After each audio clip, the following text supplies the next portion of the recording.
Hello guys, good morning. Welcome to this video. So today we'll be dealing with indices. So now basically, let's start with an understanding of the subject matter. Now what is indices? Indices is simply a way through which you write a number in terms of its power. Topic is indices. So you write a number in terms of its power. Like, for example, if you have 16, 16 can be written as 2 times 2 times 2 times 2. And if you look at this, 2 times 2 is 4, 4 times 2 is 8, 8 times 2 is 16. Now, instead of just having 2's all around scattered, what we could do is this. We could say they are all the same base. Here is 2, here is 2, here is 2, here is 2. So I pick 1.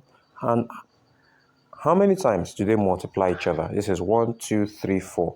So I raise that single 2 to the power of 4. So indices is simply a way of expressing a number in terms of its power.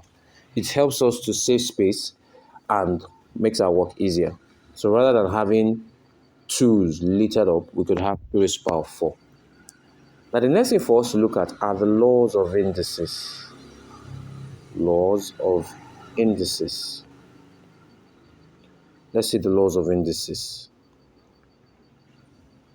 Now, there are basic laws of indices that we should know.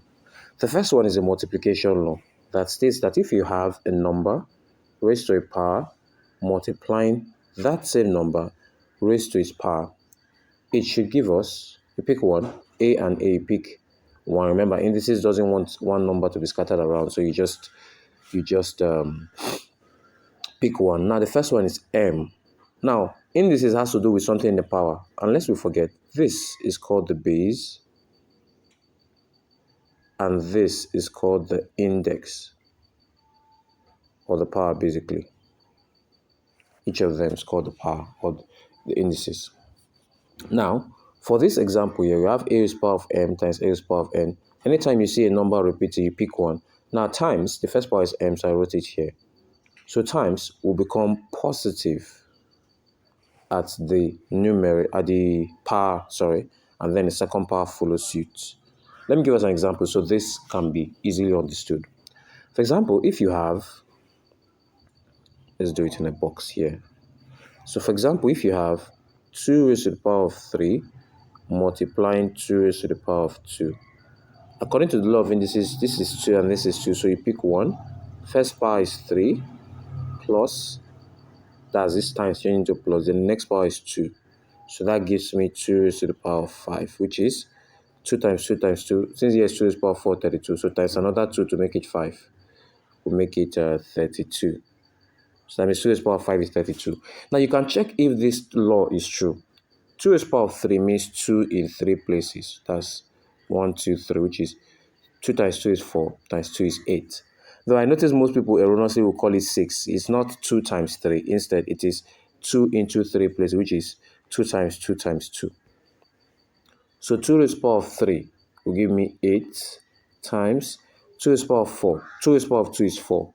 But not in the sense of 2 times 2, but in the sense of 2 into 2 places, which is still 2 times 2. So if you look at it, 8 times 4 is still 32, which is same thing here. So that means that the law is true. So this is the multiplication law. The second law is the division law. In the division law, if I have a number, right? Now a cannot be equal to 0, definitely. Now if I have a number, a raised to the power of m divided by another number, a raised to the power of n, what does that give us? Remember the law. Once you have a number repeating itself, you pick one, then m. Now division looks like subtraction. So at the power level, this division becomes minus, then the second power follows suit. So once again, let's test that. So if I have a number 2 raised to the power of 4 divided by 2 raised to the power of, let's make it simple. Let's use a small number, 2 raised to the power of 2 minus 2 raised to the power of 1. Now basically, I want to solve it normally. 2 raised to the power of 2 means 2 times 2, which is 4, divided by 2 raised to the power of 1 means 2 in one place, right? So 2 in one place is 2. So 4 divided by 2 is 2. Now let's apply the law.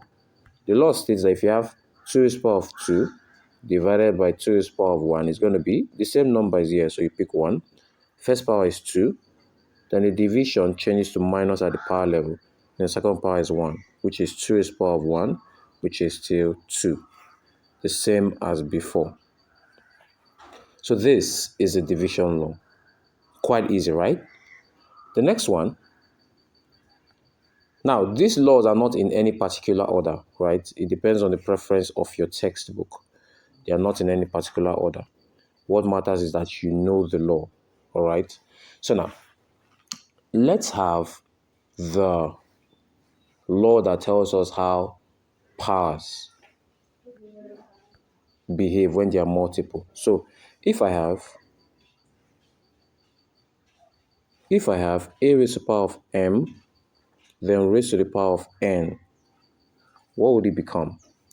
It will become a raised to the power of m, which is the first power, times n.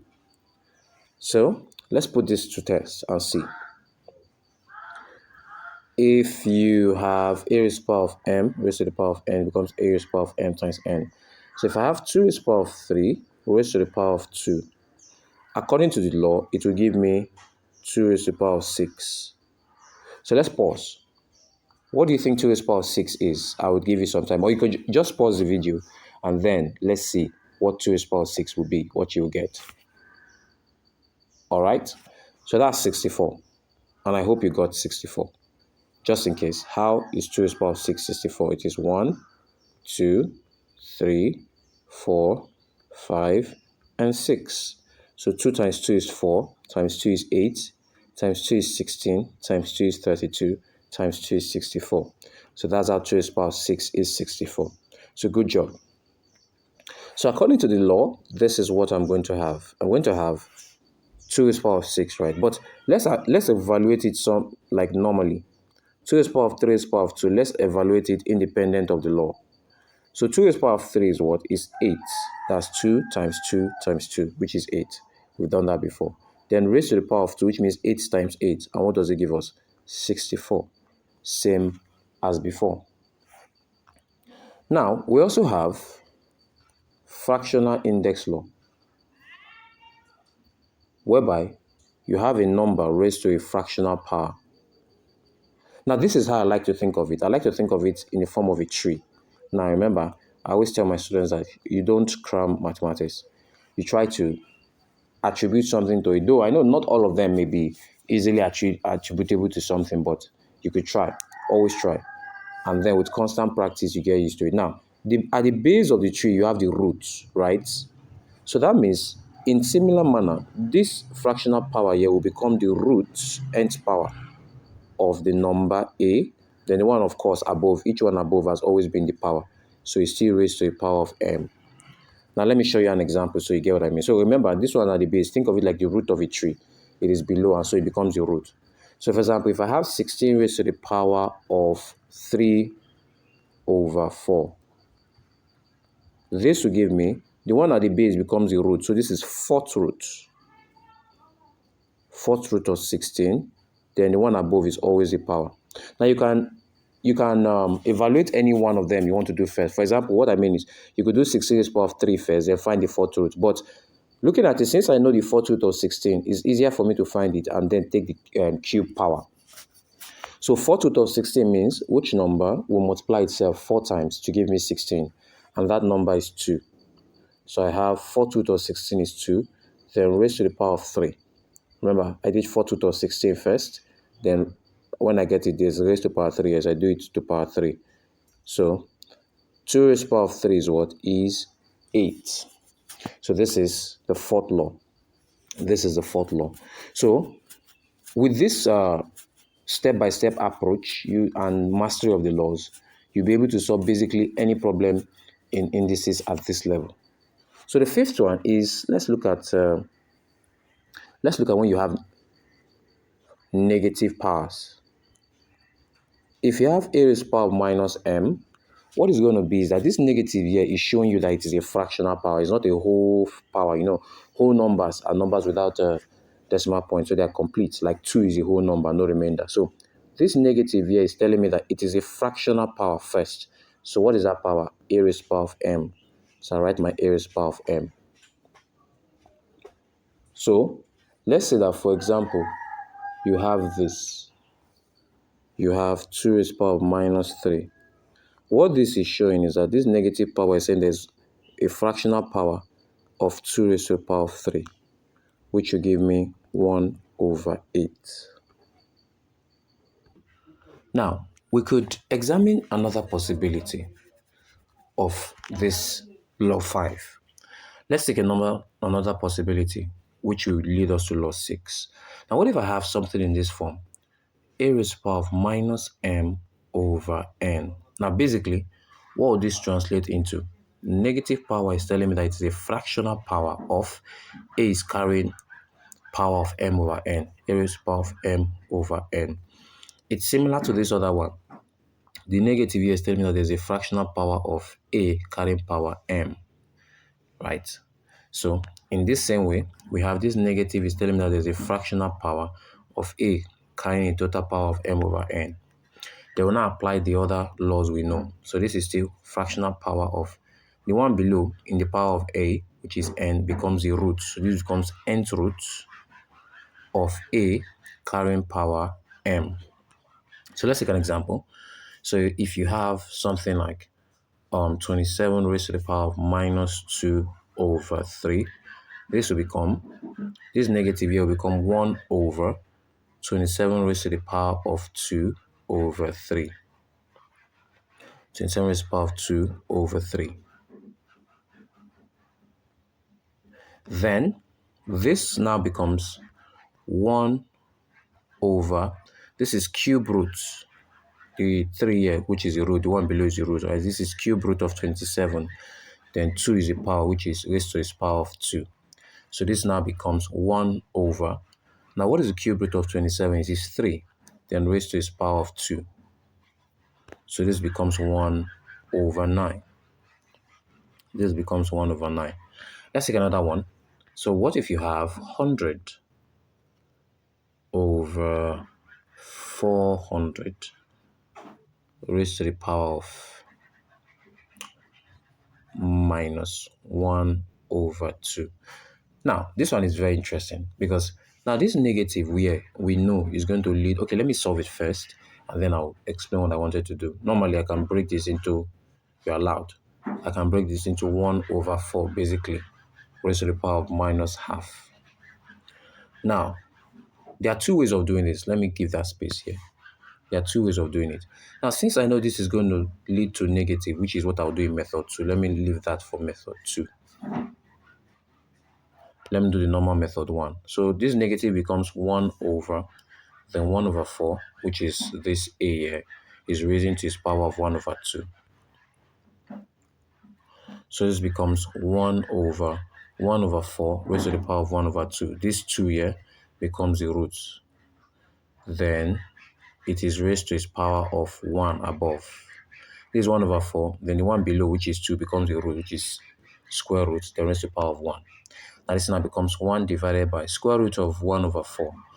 Now, this leads us to another law, which I've not yet talked about. If you have the square root of a fraction, you can, this is what I mean. If you have square root of a over b, it can give you square root of a, so this is a rule of sod, over square root of b. It's not really a rule of indices, from the rule of sod. So it can be square root of a over square root of b. You can do it for also division. If you have square root of a times b, if you have, let me take this off.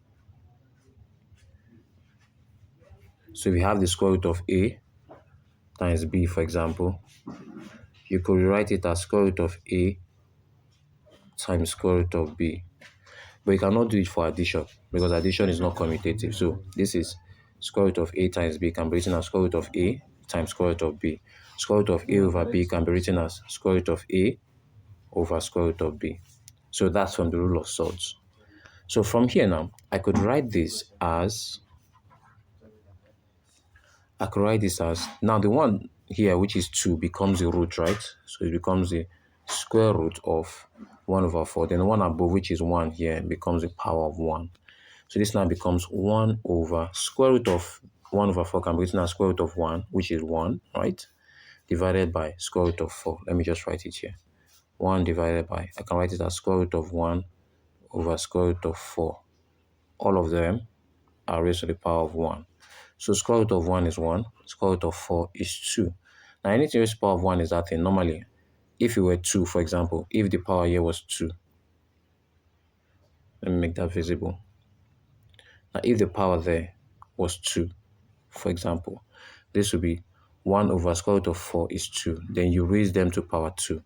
But now, I'm not going to do that because the power is actually power 1. So anything raised to power 1 is still going to be that stuff. So I'll still leave it as 1 over 2. So this will now become 1 divided by 1 over 2 is at the denominator, which is 1 over 2. Then use your identity of reciprocals. This becomes multiplied by 2 goes up. Then 1 comes down, 2 over 1, which becomes 2. Now, in the second method, this is what I would do. This is 1 over 4 raised to the power of minus 1 over 2. Now, since I know this is going to be 1 over, which is reciprocal, I will just evaluate what this negative signifies, which is a fractional power. And I told you this negative will be 1 over, then 1 over 4 carry its power. So what I'm just going to do is that since I know that it's going to be 1 over, which is reciprocal, I will do the reciprocal already. So this will now be 4 over 1. Then that minus disappears because I've done what it signifies, which is reciprocal. Then raised to the power of 1 over 2. Then from here, you know, the one below becomes the root. So this is square root of 4, then raised to its power of 1, which is square root of 4 is 2, then raised to the power of 1. That gives me 2. So let's now take some examples based on these laws. Now, the last one is a law that we are conversant with. Basically, it is said, if you have, what number did I stop at? I think 6, right? So I stopped at law 6. Yes, law 6. So let me move on to name the other one 7. So these 7 basic laws, though some are extension of the other, guide indices at this level. So if you have a raised to the power of 0, it's going to give you 1, provided that a is not equals to 0. Now, we can get this from the understanding of the other laws that we've done.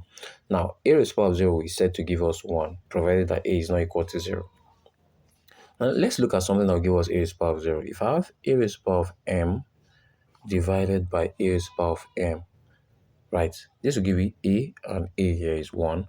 So m is the first power, then divided becomes minus, right? You know, division becomes minus, and then the second power is m. So this will give me a raised to the power of 0. Are you seeing it? So we agree that a raised to the power of m divided by a raised to the power of m will give me 0. But in another sense, if you have a raised to the power of m divided by a raised to the power of m, I can go a raised to the power of m here 1, a raised to the power of m here 1. So that means a raised to the power of m divided by a raised to the power of m gives me a raised to the power of 0, and a raised to the power of m divided by a raised to the power of m gives me 1. So that means a raised to the power of 0 is going to give me 1.